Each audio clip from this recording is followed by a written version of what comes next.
السلام علیکم ناظرین، welcome to Kazmi health and beauty tips. امید کرتا ہوں کہ آپ سب خیریت سے ہوں گے۔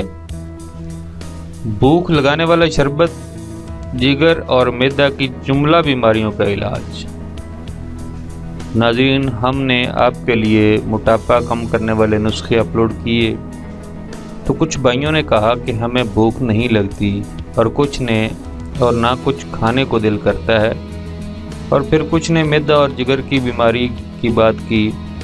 بعض نے کہا کہ بھائی ہم پہلے ہی بہت کمزور ہیں، مہربانی کر کے موٹا ہونے کا کوئی نسخہ بتائیں۔ ان سب بھائیوں کے لیے مشترکہ میں یہ مجرب نسخہ دے رہا ہوں۔ علاج: میٹھے انار کا رس 2 چٹانک، ترش انار کا رس 2 چٹانک، سیب کا رس 1 پاؤ، سبز پودینہ کا رس 1 پاؤ، مصری 2 سیر، یعنی 2 کلو۔ وہ کلو سے تھوڑا سا کم ہوتا تھا پرانے زمانے میں، وہ سیر کا جاتا تھا پنجابی میں، اب یہ کلو کے حساب سے ہوتا ہے۔ ترکیب تیاری: ان سب چیزوں کے رس میں مصری ملا کر آگ پر رکھ دیں۔ جب تھوڑا سا محلول گاڑھا ہو جائے تو اسے آگ سے اتار کر ٹھنڈا ہونے کے بعد شیشے کی بوتل میں بھر لیں۔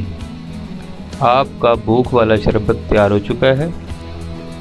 خوراک: 3 تولہ صبح ناشتے سے 1 گھنٹہ پہلے اور 3 تولہ شام کو کھانا کھانے سے 1 گھنٹہ پہلے استعمال کریں۔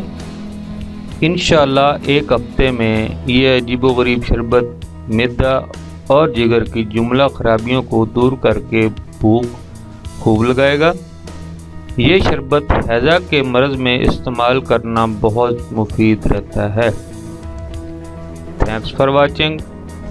Do not forget like and subscribe.